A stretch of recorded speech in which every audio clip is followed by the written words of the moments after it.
اور نہیں ہیں برابر زندہ اور مردے۔ بے شک اللہ سنواتا ہے جس کو چاہتا ہے، اور نہیں آپ سنوا سکتے ان کو جو قبروں میں ہیں، نہیں ہیں آپ مگر صرف ڈرانے والے۔ سورہ فاطر کی آیت نمبر 19 سے لے کر کے 23 تک آپ حضرات کے سامنے پڑھی اور ترجمہ کیا ہے۔ ان میں اللہ تبارک و تعالی نے 4 مثالیں دے کر کے سمجھایا کہ مومن اور کافر، ایمان اور کفر یہ آپس میں ضد ہیں، یہ دونوں برابر نہیں ہو سکتے۔ مومن اور کافر، ایمان اور کفر یہ آپس میں ایک دوسرے کی ضد ہیں، یہ کبھی برابر نہیں ہو سکتے، اور 2 ضدیں کبھی جمع بھی نہیں ہو سکتی۔ یہ عقلاء کا مستقل اصول ہے، قانون ہے۔ اجتماع ضدین محال ہے، ایسا وقت ہو رات بھی ہو دن بھی ہو، ایسا نہیں ہو سکتا۔ دوست بھی ہو دشمن بھی ہو، ایسا نہیں ہو سکتا۔ اس لیے ایمان بھی ہو اور کفر بھی ہو، ایسا نہیں ہو سکتا۔ ایمان کے لیے ضروری ہے کہ تمام ایمانیات و اعتقادیات پر بغیر کسی شک و شبہ کے ایمان لایا جائے۔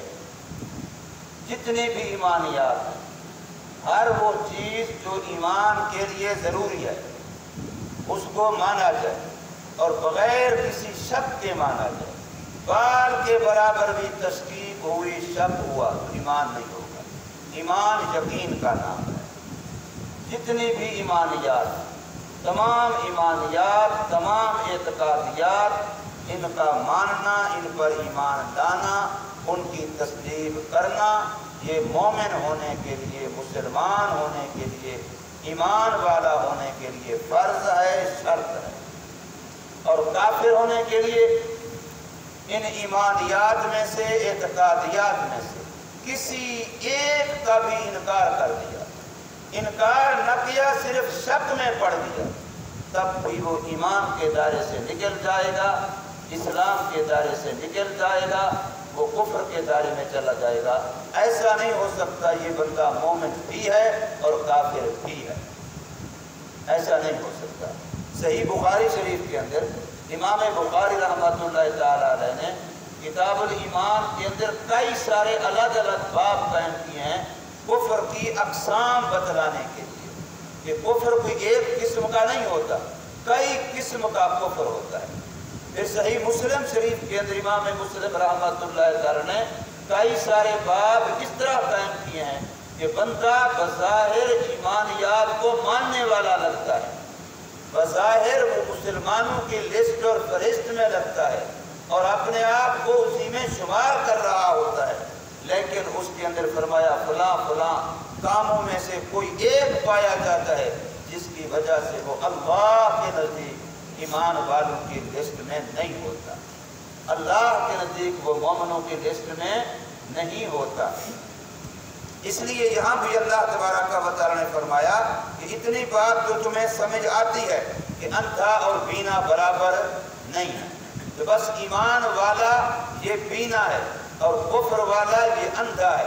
جیسے آنکھوں سے دیکھنے والا اور آنکھوں سے اندھا یہ برابر نہیں ہے، اور یہ آپس میں ایک بندہ اندھا بھی ہے اور بینا بھی ہے، ایسا نہیں ہو سکتا۔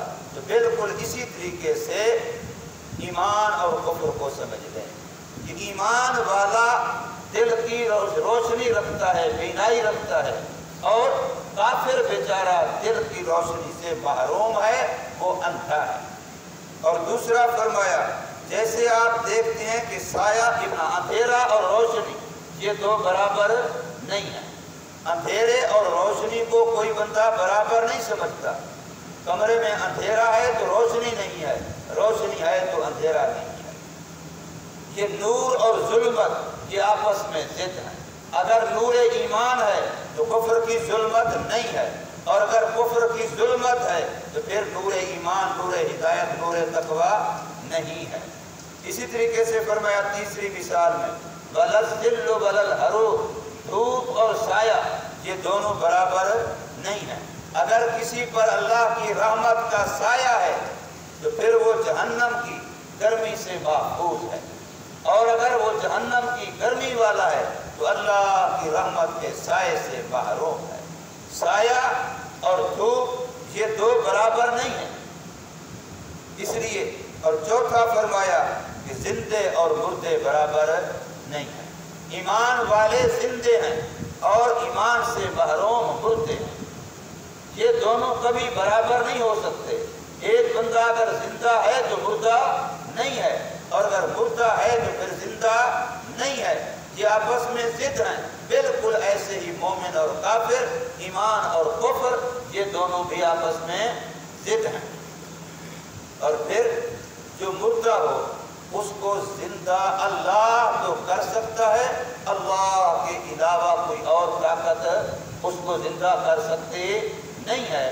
تو اللہ نے اپنے نبی محمد رسول اللہ صلی اللہ علیہ وسلم کو تسلی دی ہے کہ یہ کافر چونکہ مردہ ہیں، لہذا آپ ان کو واعظ کرتے ہیں، تبلیغ کرتے ہیں، نصیحت کرتے ہیں، خیر خواہی کرتے ہیں، اور یہ مانتے نہیں ہیں، سمجھتے نہیں ہیں، ان پر اثر نہیں ہوتا، تو آپ اپنے آپ کو کوستے ہیں کہ شاید میرے کہنے میں کوئی کمی رہ گئی ہوگی، شاید میرے سمجھانے میں کوئی کمی رہ گئی ہوگی۔ آپ پھر جاتے ہیں، پھر سمجھاتے ہیں، رو رو کے مانگتے ہیں، تو آپ اپنے آپ کو تکلیف میں نہ ڈالیں۔ یہ مردہ ہیں، مردہ میں جان ڈالنا میرا کام تو ہے، میں چاہوں گا تو ڈال دوں گا، نہ چاہوں گا تو نہیں ڈالوں گا۔ آپ ان کے اندر جان نہیں ڈال سکتے، اس لیے آپ کا کوئی قصور نہیں ہے، آپ کی تبلیغ میں بھی کمی نہیں ہے، آپ کی خیر خواہی میں بھی کمی نہیں ہے، آپ کے سمجھانے میں بھی کمی نہیں ہے، آپ کے کہنے کے انداز میں بھی کمی نہیں ہے۔ ان پر جو اثر نہیں ہوتا اس کی وجہ یہ ہے کہ یہ مردہ ہے، اور مردے کو زندہ کرنا اللہ کا کام تو ہے، اللہ کی قدرت میں تو ہے، مخلوق کے بس کی بات نہیں ہے۔ اس لیے فرمایا کہ میں چاہوں گا تو ان کو زندہ کر دوں گا، آپ کا کام صرف ڈرانا ہے۔ ان انت الا نذیر، آپ صرف ڈرا سکتے ہیں۔ بے نمازی کو کہہ سکتے ہیں کہ آپ کو پتہ ہونا چاہیے ایک نماز چھوڑنے کا وبال اتنا ہے، ایک نماز چھوڑنے کا نقصان اتنا ہے۔ حرام خور کو کہہ سکتے ہیں کہ سود کا 1 روپیہ وہ ماں سے زنا سے بھی زیادہ گناہ ہے۔ آپ رشوت والے کو کہہ سکتے ہیں کہ یہ رشوت کے روپے اپنے اور اپنے بچوں کے پیٹ میں جہنم کے انگارے بھرنا ہے۔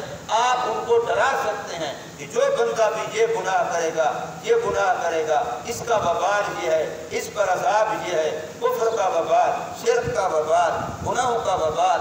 آپ کا کام ڈرانا ہے، باقی منوانا آپ کے کام میں، آپ کی ذمہ داری میں ہے ہی نہیں، اس لیے نہیں مانتے، آپ کا کوئی قصور نہیں ہے۔ آپ تسلی رکھیں، آپ اپنے آپ کو ان کی وجہ سے کوسے نہیں، اور ان کی وجہ سے اپنے آپ کو ملامت نہ کریں، تکلیف میں نہ ڈالیں۔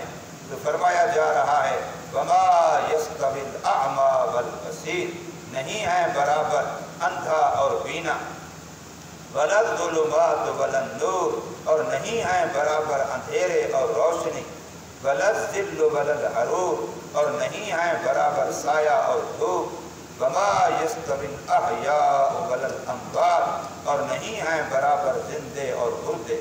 ان اللہ، بے شک اللہ، یسمع من یشاء، سنواتا ہے جس کو چاہتا ہے۔ سننے کی 2 قسمیں، ایک ہے مطلقاً سننا، یہ تو سارے کافر سنتے تھے، لیکن ایک ہے سننے پر کوئی نتیجہ مرتب ہو، سننا نفع دے، سننا فائدہ دے۔